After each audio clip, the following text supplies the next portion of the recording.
नमस्कार दोस्तों, स्वागत है आपका समाचार क्यारी हिंदी न्यूज चैनल में। और आज हम चर्चा कर रहे हैं पंडित लक्ष्मीचंद जी पर। जी हां दोस्तों, आपको पता है कि पंडित लक्ष्मीचंद जी, जिनका जन्म 1903 ईस्वी में हुआ और मृत्यु 1945 ईस्वी में हुई, हरियाणवी भाषा के एक प्रसिद्ध गायक और कलाकार रहे और अपनी कला के माध्यम से उन्होंने हरियाणवी संस्कृति को एक बेजोड़ और अनूठी प्रस्तुति से लोकप्रिय बना दिया। पंडित लक्ष्मीचंद जी को हरियाणा का कालिदास भी कहा जाता है और हरियाणवी संस्कृति और कल्चर और उनके द्वारा किए गए सांग से प्रेरित होकर, प्रभावित होकर के उनको सूर्य कवि की उपाधि भी दी गई थी। तो आज हम चर्चा कर रहे हैं, हमारे साथ सूरजभान डागर जी हैं, जिनकी उम्र 89 वर्ष है, मुख्याध्यापक से सेवानिवृत्त हुए हैं। उन्होंने एक लंबा अरसा पंडित लक्ष्मीचंद जी के साथ बिताया है, उनको सुना है, उनके कार्यक्रमों में पहुंचे हैं और काफी कुछ उनसे सीखा है। तो आइए चर्चा करते हैं सूरजभान डागर जी से। सर नमस्कार, स्वागत है आपका समाचार क्यारी में। क्या आपके अनुभव रहे? आपने उनको बड़े करीब से सुना है, देखा है और काफी आप उनके कार्यक्रमों में भी गए हैं, तो क्या कहेंगे? उनके मैं तो घर से भी मतलब परिचित रहा हूँ काफी जी। हाँ जी। और वो दादी जी इतने उनके से मिलता रहा हूँ। उनकी मैं एक बात बताऊँ आपको। दादी से हमने कहा जी, मगा दादी जी आपको पंडित जी याद नहीं आती? उनकी मृत्यु के बाद? हाँ जी। अच्छा। तो वो बोली भाई आप जी से बहुत आदमी आ जाए से वो उनका जिक्र करते हैं, इसे मैं कि याद कर। बात करते करते मैं बोला दादी उनका तो प्रभाव नहीं हुआ दादी पर। मैं कहने लगा दादी, बुरा सा मुँह करके मैं बोला दादी वो तो पहले चले गए। अरे भाई तू तो बड़ा आवाज लेती हुई थी, वो साइड खड़ी हो गई। खड़ी होकर कहने लगी भाई उसने जो कुछ गाना बजाना था वो गा के ठेक लिए, फिर वो जी के करता ये सब जी। हाँ जी। तो उन्होंने कई जगह बताया है लक्ष्मी जैसे लक्ष्मीचंद नहीं पढ़ रहा पर गुरु की दया से जल पढ़ रहा, समझे जी। कई जगह उन्होंने बताया लक्ष्मीचंद इस जिंदगी का के एतबार रहे जा बीच दड़ा सा पन लगा बनावन हार बैठ गया इसकी झड़प। तो मतलब अब वो आपकी बात मुझे पहले बताते थे, मैं जब कहने अपने वो रखता था जल्दी जल्दी आपको बता देता। अब उम्र के हिसाब से मतलब भूलते चले गए बहुत ही, मतलब जो था हमने जो कुछ उन्होंने कहा सब कुछ कहा। अच्छा, जब वो ये कार्यक्रम करते थे या जहाँ वो सांग करते थे या उनका जो प्रोग्राम होता था तो आप वहाँ पहुँच जाते थे? हाँ जी। मैं जहाँ भी वो गए 4 साल का मौका मैंने कहीं नहीं छोड़ा था उनका सांग। अच्छा। मैं चला जाता। तो कोई ऐसी घटना आपको याद है जब उन्होंने कोई मंच पर कोई स्पेशल बात कही और वो आज तक आपके जहन में हो, और कोई ऐसी चीज, कोई ऐसी बात, कोई उनकी कविताई, कोई ऐसा शब्द? हाँ कविताई उनकी बताओ ना, गाया खूब हमने जी। तो उसमें ऐसा पहले आप बताते तो मैं वो ध्यान करके अब जी बताता, पर फिर भी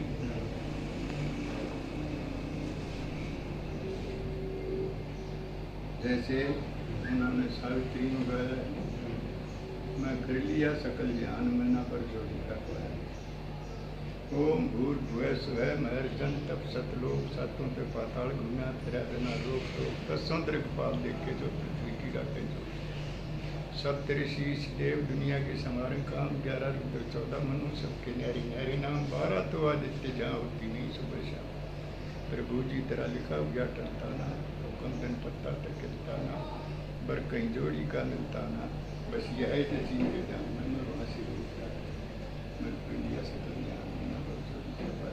अब कहने वाले तो कह लेते हैं कि नहीं जी सकल ज्ञान में नहीं जगत ज्ञान। हमारी समझ बात नहीं जो उनके मुँह से बात निकली हुई थी वही तो हम। अब तो कोई हो ये कंपटीशन में लोग गाने लगते हैं, अपने फिल्मी तर्जों में चले जाते हैं, रख कट जाते हैं, कोई मतलब पूरा मतलब हली नहीं होता और सत्यानाश करके रख दिया। मैंने इनसे गाने वालों से भी कई दफ़ा कहा है भाई ये हरियाणा की कल्चर इसको खराब मत, पंडित जी को बदनाम मत करो। तो वो जैसा भी है उनका, क्योंकि उन्होंने पैसे कमाने का धंधा वो बना रखे है। अच्छा, एक प्रसंग मुझे याद आता है डॉक्टर साहब, ऐसा कहते थे कि पंडित जी जो थे लक्ष्मीचंद जी, वो अपनी कविताई के माध्यम से जो आज की घटनाएं हैं उनको सार्थक रूप से पहले ही बयान कर देते थे, ऐसा कुछ? हाँ, पहले था ऐसा। उन्होंने बहुत कुछ पहले बता रखा है। किसने वो महल बनाया से डंडियाँ तन्यारा पर्दे दाड़ी तक चांदी के झाकीदार सुबह, उसमें जा रखा है उन्होंने जगह चकोटी नीम चवे में ऊंची छात दवाई, तरह तरह के कूट मसाले चंगी करिए पाई, देश देश की माया लूट के इस कमरे के शरीर के ऊपर है वो। पूरे शरीर के ऊपर। देश देश की माया लूट के इस कमरे के लाई, काले दिए हरे गुलाबी रंग तेरे तेरे सुनाई, एक सस्से एक शीशे छज्जे आड़े के ऊपर मोर पर आके ठहरा, किसने महल बनाया सड़क दुनिया दिया। और उसमें एक कली में ले रखा है उसने, बिजली का एक बटन दबा दे तो सहन चांदना हो जाए। तो उस वक्त तो बिजली लाइट नहीं थी, बता रखा है। उनकी परिकल्पना में थी ये चीजें कि आने वाले समय में ऐसा हो सकता है। तो उन्होंने बता रखा है बहुत कुछ उनका। बताऊँ सुना, अगर आप पहले ये बताते मुझे तो मैं जहन में सारी चीज़ों को रखकर पूरा ही पूरा सुनाता। आप किसी भी सांग को लेते, मैं उसी सांग को सारे को। जी जी जी। तो आज जो वर्तमान समय की मैं बात करूं डॉक्टर साहब, आप सेवानिवृत्त भी हुए हैं, मुख्य अध्यापक आप रहे हैं, आज के माहौल में जो लक्ष्मीचंद जी ने वर्षों पूर्व जो गाया है या जो साहित्य की चर्चा की है, आज वो कितना प्रासंगिक है, कितना उपयोगी है आज के समाज के लिए या युवाओं के लिए, क्या कहोगे? वो ऐसा था, मैं ध्यान करता हूँ अभी जी। संतऋषि से हुए ब्रह्म ज्ञानी जी नयो वेद विचारा, और वेद वया जी कलु काल का लिखन लगे सारा। एक बाप को कई कई बेटे पर वो ना पेट भरण पाओगा, वीर मर्द भी हो न्यारे न्यारे ऐसा बुरा बकता होगा, घर घर के माँ बनेंगे पंचायती ना कोई किसी ने समझाओगा, पर नीच कर्म करने तो यो नर सिर्फ धन जोड़ा चाहोगा, वीर नौकरी करया करेंगी ना चलेगा नहीं गुजारा, वेद वया जी कलु काल का लिखन, इसमें सारा कुछ है। तो भविष्य का वो बता गए थे पहले ये चीजें जो आज घटित हो रही है होगा। ये पता है। चलिए, हरियाणवी संस्कृति और साहित्य और लोक कला को प्रसिद्धि देने में और लोगों को ज्ञान देने में, सामाजिक और व्यवहारिक ज्ञान अपनी कविताई के माध्यम से प्रदान करने में पंडित लक्ष्मीचंद का नाम सिरोधार्य है, और आज सूर्य कवि की उपाधि से वो नवाजे गए हैं। और आज मैंने सुना है कि उनके नाम की जो है एक यूनिवर्सिटी भी बन रही है हरियाणा में, और लोग शोध कर रहे हैं, पीएचडी कर रहे हैं उसके ऊपर। जी, पीएचडी कर रहे हैं उसके ऊपर, लोग कर रहे हैं जी। तो आज के युवा का इंटरेस्ट है अपने साहित्य को जानने में, अपनी कला को। बिल्कुल है जी, बिल्कुल है। और ऐसा चल रहा है कि ये अब ये जो खराब कर रहे हैं ना, ये लालच में करके कंपटीशन में औरतें भी गाने लगी हैं सारा। बल्कि यहाँ तक कि मैंने वो कंपटीशन था, इसमें घोड़े में ये पहलवान नहीं था मुंडेड़े का, कंवल सिंह, इसका भाई का वो पोता हो गया था, वहाँ बुला रखे थे उसने जी। तो वहाँ मैंने उनको बताया लेडीज की ये थी। मैंने गया उनसे, मैं बोला भाई ये लेडीज पंडित जी की रागनी गाती है, तो इसमें मका उन्हीं की तर्ज के ऊपर ये कितने आई हुई है विषयाँ गाने वाले आ रहे, मका उनकी ओरिजिनल तर्ज के ऊपर पंडित जी के पास जो पहले जनाना था माई चंद, वो बहुत तगड़ा ठाडा था जी, और वो गाया करता, उसके पसीने आ जाया करते, क्योंकि पंडित जी की ओरिजिनल तरज जो थी। तो उस समय मैं बताता हूँ, ये गा रही है ना पंडित जी की ओरिजिनल तर्ज पे जनानी रागनी, तो मकाइन में से कोई आकर बता दे, मैं 21,000 रुपये उनको यही दूँ। अच्छा, हाँ, कोई भी आकर तैयार नहीं यार है, ये फिल्मी तर्जा पाके शोक की रागनी है, गा रही है वो खुशी के लिए। तो उनका ये नहीं था, सामन का रंग है तो सामन में ही गाया है। लाख टके का ये माँ मेरी बीजनारी हरियत दरियाए पुराना हो खड़ी ये मगीजों ये माँ मेरी बाग में। तो हरियाणा की न मतलब सामन की तरह है तो सामन पे ही गाई, फागड़ की है तो फागड़ में गाई उसने। तो और शोक की रंगत है तो शोक में गाई। हाँ, और वैसे भजन भी वैसे रोहतास कवर मर जाता है जो वो तो सारे काम विश्वामित्र जी के थे। तो उड़े वो जाके खड़ा होता है तो वो रोहतास कवर कहता है कि मेरी माँ ने जाकर खबर कर, लेकिन एक काम करना, जो उसने खाना नहीं खाया हो तो मत कहना भाई मैंने कही मेरा तेरी माँ कौन है। अब जी वो ब्राह्मण के रामलाल के यहाँ नौकरी करती है हमारा। तो उसमें वो शब्द के रंग पे भी उन्होंने शब्दों के हिसाब में भी गाया है। तो ध्यान आ जाएगा तो मैं बताता हूँ। अब वही तो बीमारी है, जी, जी, अचानक जी। मेरे याद नहीं आता क्योंकि सबके उम्र का भी प्रभाव है और थोड़ा हाँ, अभ्यास का भी। मेरे दमे का रोग है जी, ये गाने में ये खराब हो गए सारे। हाँ, हाँ, हाँ। तो आप कहते हैं पंडित जी को कि भाई वो तो शराबी था। उन्होंने एक जगह कह भी रखा है कि उसमें ताराचंद में तो गुरु मान सिंह भोगो ऐसा नम कट जाए जन्म मरण के पंद और यूं कहें कि वो लक्ष्मी चंद शराबी री मेरी भाभी करे नशे नशे में गाना मेरी राम राम जो राजी हो के मैंने अपने घर में जाना।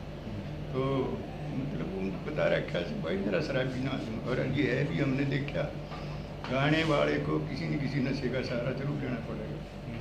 वो लोग किसी को क्यों, अब ये छाती के जोर से गाया जाता है, ये गले की कुंडी रुक जाती है तो वो लयदारी नहीं बनेगी। हमने उनको देखा जी मास्टर सहगल के साथ पूना से शाम करके आए थे तो उनके भी साजिंदे कहने लगे कि जी आप वहाँ नज़दीक आ रहे हैं, यहाँ के टिकट ले लो बम्बई के और ये स्टूडियो वगैरह देख कर चले। गाने वाले बहुत हुए पर मैं मास्टर सहगल के मुकाबले का आज भी किसी को नहीं मानता। क्यों, आज भी क्या है, लिखता कोई है गाना, गाता कोई है, तरज कोई देता है। मास्टर सहगल जी ऐसे थे, खुद ही तो लिखते थे, खुद ही गाते थे, खुद ही तरज देते थे। तो मुलाकात कभी नहीं हुई थी पंडित जी की सहगल से, लेकिन सुन रखा था। पंडित जी ने भी अकबई सहगल जो है वो गाता है और उसकी सोनी बहुत मशहूर है। और मास्टर सहगल को भी घमंड था कि सोनी मेरे जैसी कोई नहीं गा सकता। उधर ये भी उसने सुन रखा था कि पंडित जी का मालकोस बहुत मशहूर है। तो वो कभी मुलाकात हुई नहीं थी, ये तरज होती है। वो उन्होंने ले लिए, आ करके वहाँ उतर गए। चल दिए अपना ढोल डंडे वगैरह जो ले करने, तो उनकी आदत थी वे 24 घंटे मस्त रहा करते। वो इतना पीछे पीछे आ रहे थे, कुदरतन ऐसा हो गया कि मास्टर सहगल की कार आ गई रेलवे स्टेशन से उतर कर वो इंस्टीट्यूट में जा रहे। मास्टर सहगल की कार आ गई, कार आ गई तो उन्होंने देखा कि जिसको तो शौक होगा वो तो देखते देखा पहलवान को लंगोट गिरे जा तो देखेगा कि हाँ भाई कहाँ के कौन हो क्या है। वो ढोल डम्पेर वो देखे थे तो गाने बजाने वाले, तो कार रोक करके और सहगल जी कहने लगे भाई तुम कौन हो। जी हम तो हरियाणा के देसी सांगी। कौन सांगी हैं भाई, बोला पंडित लक्ष्मी चंद। हाँ कहाँ है, बिचुआ होंडा के रुको। रुक गए, उतर गए नीचे कार से सहगल जी, तो आ गए तो सहगल ने पंडित जी नमस्कार। नमस्कार जी, मैं मास्टर सहगल जी, बहुत खुशी हुई आपसे मिल, कहाँ जा रहे हो। ऐसे ऐसे वो स्टूडियो में जा रहे। पंडित जी आप यहीं रुको, 15 मिनट में जा करके 3-4 कर दी कार बैठा करके मैं जा करके उनका चाय पानी का इंतजाम कराया। फिर जिसको जो लगन हो वो तो वही होगी। कहने लगे पंडित जी आप अपना माल को सुनो। पंडित जी क्यों बहुत जिद्दी से थे। कहने लगे भाई वो सहगल साहब हम तो कई दिन के थके मांदे हो रहे हैं, आप अभी सोनी सुनो। ठीक है। उन्होंने अपने वे दुनिया के जो साजिद थे वो बिठा करके और उन्होंने शुरू की। तो हर साज में एक बड़ा साजिंदा होता है जो सबको कंट्रोल करता है। उसमें वो सारंगी वाला था, वो सारंगी क्या उसमें तो काफ़ी तार थे। ये तो ये यहाँ बजाते हैं 3 तारी, ये नहीं हो तो काफ़ी बड़ा जी। हाँ। उन्होंने शुरू की, बना करके ख़त्म हो गया गाना। विषय के साथ बहुत बोले जी अब आप अपना मगर को सुनो। अरे सैगल तू पहले ऐसा नहीं है सुनी। तो मुझे बड़ा सा जिंदा था, उसने बड़ा महसूस किया घो कि कौन है। तो सैगल साहब को इतना बड़ा गाने वाला उसको चैलेंज कर दिया। तो उसने जान के ने